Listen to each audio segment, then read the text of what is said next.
Clip number 1292۔ اس clip میں آپ قرآن پاک کی سورہ صاد کی آیت نمبر 41 سے 43 تک کی تلاوت، ترجمہ قرآن اور تفسیر قرآن صراط الجنان سماعت فرمائیں گے۔ بسم اللہ الرحمن الرحیم۔ ترجمہ، اللہ کے نام سے شروع جو نہایت مہربان رحمت والا ہے۔ وَاذْكُرْ عَبْدَنَا أَيُّوبَ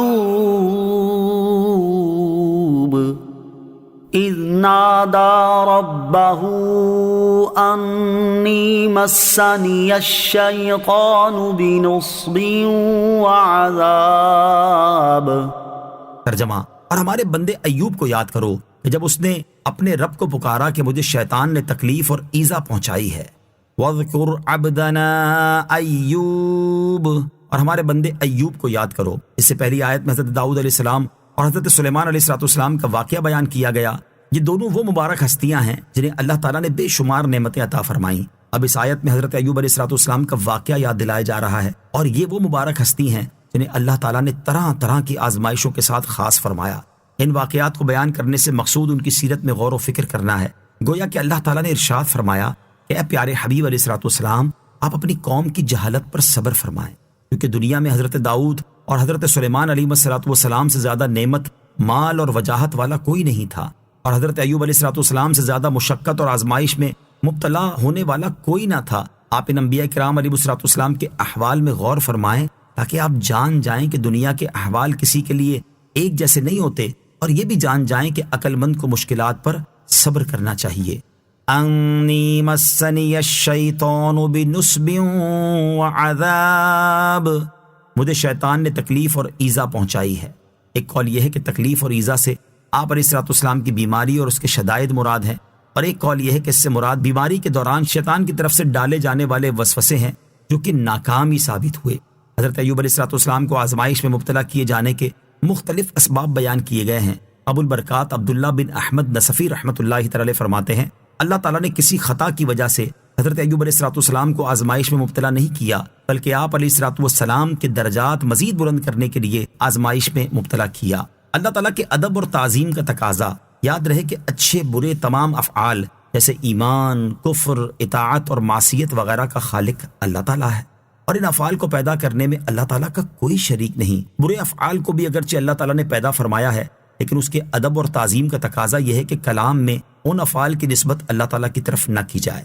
اسی ادب کی وجہ سے حضرت ایوب علیہ السلام نے تکلیف اور ایذا پہنچانے کی نسبت شیطان کی طرف فرمائی ہے۔ اللہ تعالیٰ اپنے نیک بندوں کو آزماتا ہے۔ اس آیت سے معلوم ہوا کہ اللہ تعالیٰ اپنے نیک بندوں کو آزماتا ہے۔ حدیث پاک میں ہے، حضرت سعد رضی اللہ تعالیٰ عنہ نے عرض کی، یا رسول اللہ صلی اللہ تعالیٰ علیہ وسلم، سب سے زیادہ سخت آزمائش کس کی ہوتی ہے؟ سید المرسلین صلی اللہ تعالیٰ علیہ وسلم نے ارشاد فرمایا، انبیاء کرام کی، پھر اپنے درجے کے حساب سے مقربین کی۔ آدمی کی آزمائش اس کے دین کے مطابق ہوتی ہے، اگر دین میں مضبوط ہو تو سخت آزمائش ہوتی ہے، اور اگر دین میں کمزور ہو تو اسی حساب سے آزمائش کی جاتی ہے۔ بندے کے ساتھ آزمائشیں ہمیشہ رہتی ہیں، یہاں تک کہ وہ زمین پر اس طرح چلتا ہے کہ اس پر کوئی گناہ نہیں ہوتا۔ نوٹ: حضرت ایوب علیہ السلام کی بیماری اور مال و اولاد کی ہلاکت کا تفصیلی بیان سورہ انبیاء کی آیت نمبر 83 اور 84 میں گزر چکا ہے۔ ارکض برجلک ھذا مغتسل بارد وشراب۔ ترجمہ، ہم نے فرمایا زمین پر اپنا پاؤں مارو، یہ نہانے اور پینے کے لیے پانی کا ٹھنڈا چشمہ ہے۔ ارکض برجلک، ہم نے فرمایا زمین پر اپنا پاؤں مارو۔ اللہ تعالیٰ نے حضرت ایوب علیہ السلام کی دعا قبول فرمائی اور ان کی طرف وحی فرمائی کہ زمین پر اپنا پاؤں مارو۔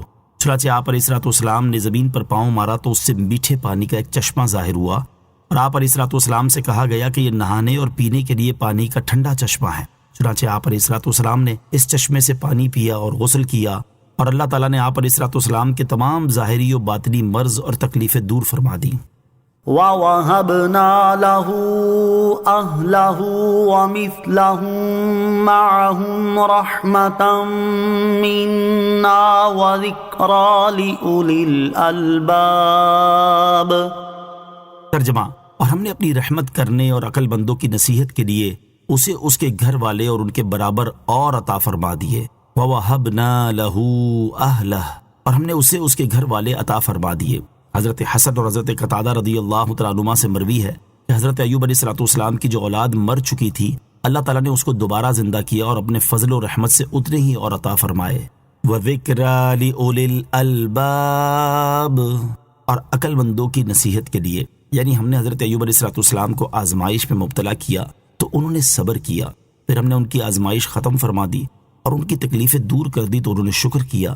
اس میں عقل مندوں کے لیے نصیحت ہے کہ وہ مصیبت آنے پر واویلا کرنے کی بجائے صبر کرے اور مصیبت سے خلاصی پانے کے بعد اللہ تعالیٰ کا شکر ادا کیا